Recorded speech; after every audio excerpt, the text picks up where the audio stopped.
আমি আবার চলে আসলাম নতুন একটা ভিডিও নিয়ে। আজকে একটা সহজ ম্যাগি রান্নার ভিডিও নিয়ে আসলাম। তোমরা তো সবাই ম্যাগি খাও একটু অন্যরকমভাবে, তো আমি যেভাবে আজকে করছি এরকমভাবে একটু ম্যাগিটা রান্না করে খেয়ে দেখো, খুবই ভালো লাগবে। যারা এমনি ম্যাগি খেতে চায় না তো তারাও ম্যাগিটা মানে এরমভাবে করলে তারাও দেখবে খেয়ে নেবে। তো কড়াইতে অল্প করে একটু সাদা তেল দেবে, তার মধ্যে একটু আদা কুচি রসুন কুচি দেবে, তারপরে একটু টমেটো থাকলে একটু ছোট বা অল্প পরিমাণ মতো, ম্যাগিটা যতটা নেবে সেই পরিমাণ মতো টমেটোটা কুচি করে দেবে। দিয়ে ওর মধ্যে ম্যাগির যে মশলাটা আছে সেই ম্যাগির মশলাটা ঢেলে দেবে। ম্যাগির মশলাটা ঢেলে দেওয়ার পরে একটু নাড়াচাড়া করে নিয়ে ওর মধ্যে ম্যাগিটাকে দিয়ে জল দিয়ে ম্যাগিটাকে দিয়ে দেবে, দিয়ে তারপরে জলটা ওর মধ্যে ঢেলে দেবে।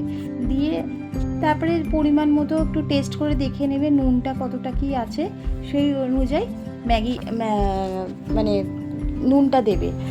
আর তারপরে জলটা ঢালার পরে চাপা দিয়ে রেখে দেবে। চাপাটা কিছুক্ষণ পর মানে 2-3 মিনিট পরে ঢাকাটা খুলে দেখবে ম্যাগি জলটা যখন শুকিয়ে গেছে তখন ওপর থেকে আমি আলাদা করে একটু ডিমটা ভেজে রেখে দিয়েছিলাম, তো ডিমের যে ঝুড়োটা করা হয়েছে সেটা ওপরে ছড়িয়ে দেবে। তবে এর মধ্যে অনেকে গাজর, বিনস, ক্যাপসিকাম চাইলে ছোট ছোট করে কুচি করে ভেজেও এর দেওয়া যায়, কিন্তু আমার হাতে কোনো সময় ছিল না, তাই তাড়াতাড়ি করে এটা করেছি, সেজন্য আমি আর সবজি কিছু দিইনি। তো এভাবেই তোমরা একবার করে দেখো, দেখবে অন্যরকম লাগছে খেতে, টেস্টটাও অন্যরকম হবে। এবং করে রান্নাটা করে খেয়ে দেখো এবং কমেন্টে জানিও কেমন লাগলো।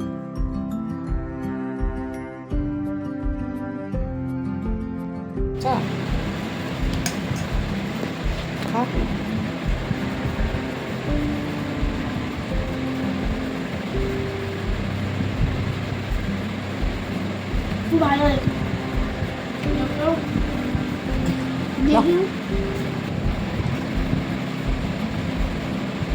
অন্যরকম কিছু টেস্ট হয়েছে।